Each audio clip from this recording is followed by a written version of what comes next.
Dalam nama Bapa dan Putra dan Roh Kudus, Tuhan bersamamu. Bacaan-bacaan pada hari ini, sebagaimana pada minggu yang lalu, tetapi semakin mendekat pada hari ini.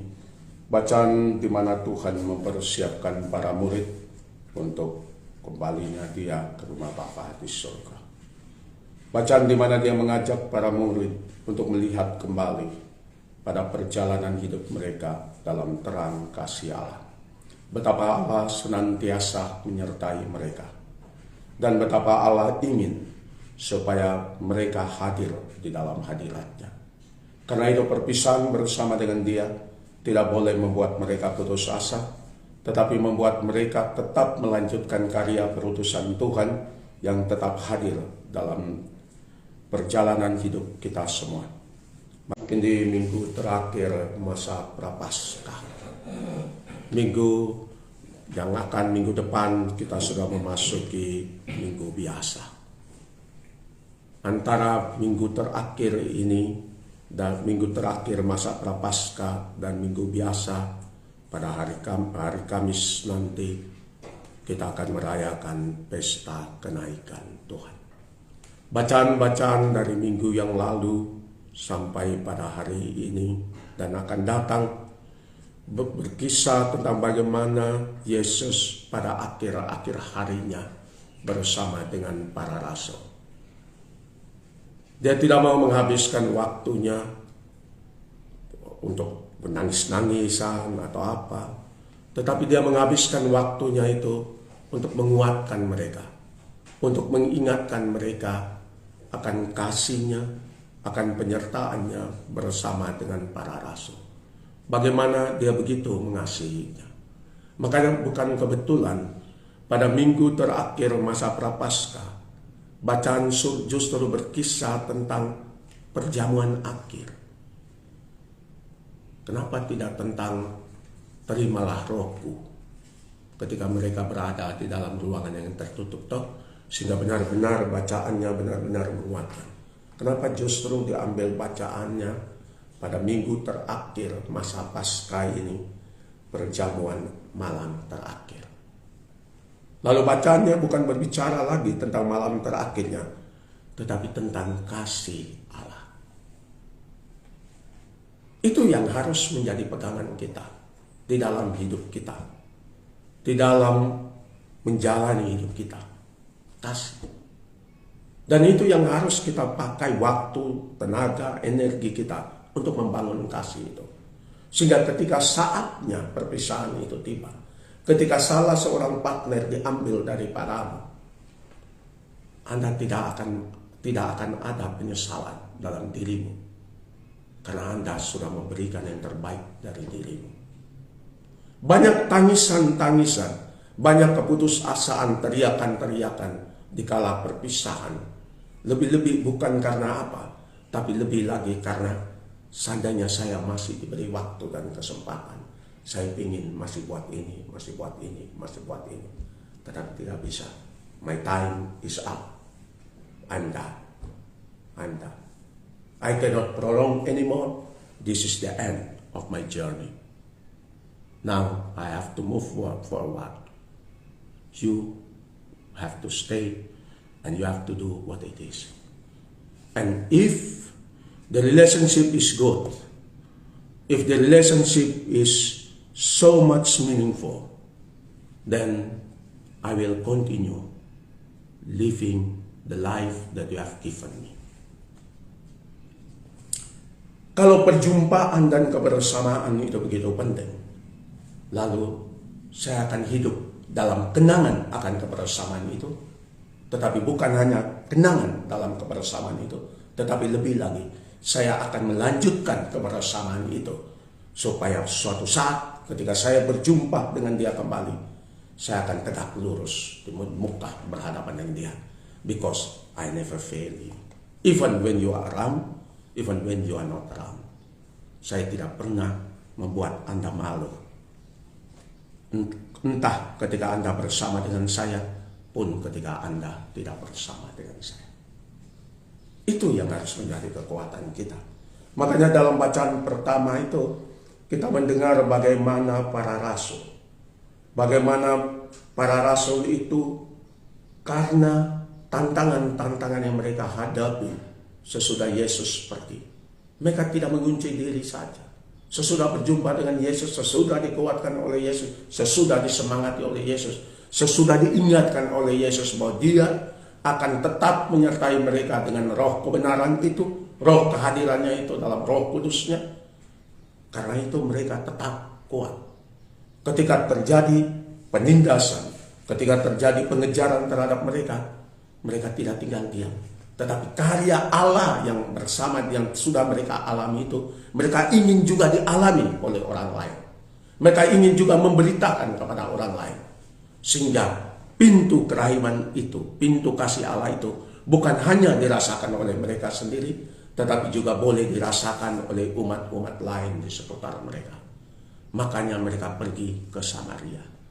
Ketika di situ ada pengejaran, mereka pergi sampai ke Asia Minor, dan seterusnya sampai ke Eropa yang kalau kita lihat dalam peta sekarang.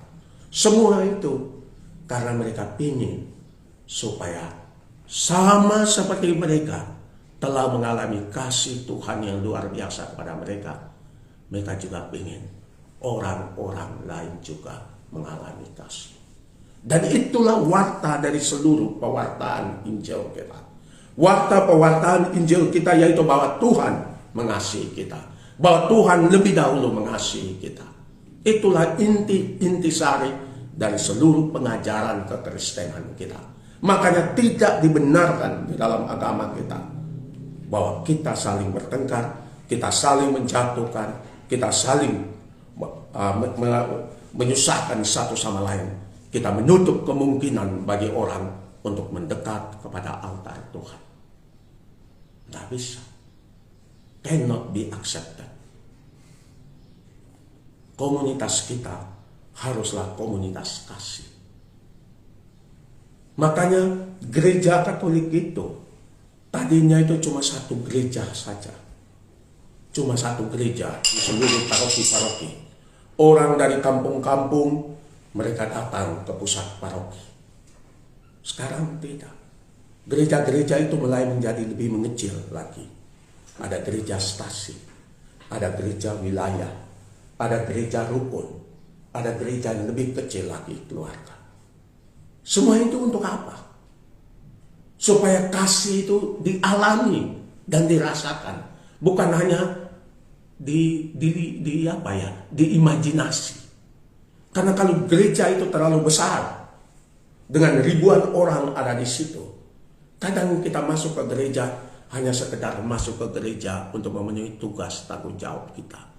Kadang kebersamaan itu kurang terasa. Kadang kita datang bahkan ketika salam damai, kita juga tidak salam damai. Atau bahkan kita salam damai, kita muka batu satu sama lain. Terpaksa. Karena paspor sudah bilang, berilah salam damai kepada satu sama lain kiri kanan. Akhirnya terpaksa. Begitu. Makanya itu pentingnya itu komunitas-komunitas. Komunitas kecil yang kita alami di dalam rukun, di dalam krim kalau di Jawa, itu harus juga dialami sampai ke tingkat paroki yang besar. Makanya tidak bisa kita hanya menghabiskan banyak waktu kita hanya untuk mikir paroki kita. Sebagai imam, sebagai biarawan, hanya memikirkan kita punya komunitas. Karena kasih itu tidak boleh terbatas hanya diri kita saja. Dan tidak boleh dipenjarakan di dalam itu saja. Dan itu tidak boleh dirasakan hanya oleh orang-orang tertentu saja.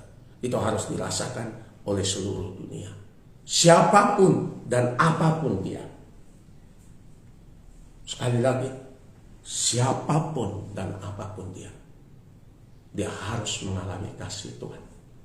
Makanya sebagai umat beriman, kalau ada umat yang mempunyai halangan untuk datang kepada altar Tuhan, kita harus mencari jalan, membantu dia mencari jalan, supaya mendekatkan dirinya, bisa boleh datang kepada altar Tuhan. Berapa banyak kali kita menjadi batu sandungan bagi satu sama lain untuk mendekat pada altar Tuhan. Dan itulah doa Yesus. Doa Yesus sebelum dia dia pergi kepada Bapaknya di surga. Doanya itu apa? Supaya mereka bersatu. Sama seperti aku dan engkau Bapa, semoga mereka bersatu. Itu dia berdoa buat para rasul, supaya mereka bersatu. Kemudian dia bilang, aku berdoa bukan hanya untuk mereka, tetapi juga untuk mereka-mereka yang karena pewartaan mereka-mereka ini, supaya mereka menjadi satu. Jadi pertama Yesus berdoa buat para rasul supaya mereka menjadi satu. Lalu Yesus berdoa untuk semua orang sampai ke kita ini, hasil dari pengajaran para rasul turun-temurun itu, yaitu supaya kita bersatu. Lalu yang ketiga, aku berdoa bukan hanya untuk kawanan domba-domba ini, tetapi juga untuk semua orang, supaya mereka bersatu. Makanya kita sebagai orang Indonesia, dengan moto kemerdekaan kita, Bhinneka Tunggal Ika, itu harus menjadi perjuangan kita sebagai orang Katolik. Makanya kamu, para calon-calon yang ingin jadi calon itu, jangan demi partai saling menghancurkan satu sama lain. Nggak usah mau jadi Katolik. Nggak usah mau jadi Katolik kalau begitu. Karena kalau Anda masuk di dalam partai, Anda harus menjadi orang yang mempersatukan. Tidak bisa tidak. Tidak bisa tidak. Makanya nilai-nilai kenegaraan kita Bhinneka Tunggal Ika itu juga sebenarnya hasil doa. Adalah harapan dari Tuhan Yesus sendiri. Bahwa meskipun kita berbeda-beda, kita harus tetap satu. Satu. Tempo dulu, satu itu artinya di bawah naungan gereja. Makanya tempo dulu ada perang.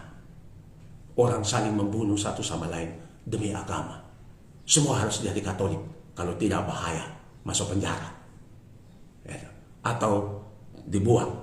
Ketika sebelumnya para rasul dikejar sana sini, sampai kemudian Konstantinus Agung, Kaisar Roma, ketika dia menjadi kaisar, lalu dia mengumumkan dalam ediknya bahwa semua orang di bawah jajahan kekaisaran Roma harus tunduk kepada Tuhan Yesus. Makanya agama Katolik menjadi wajib. Berarti yang lain-lain yang tidak wajib sekarang dapat bagiannya.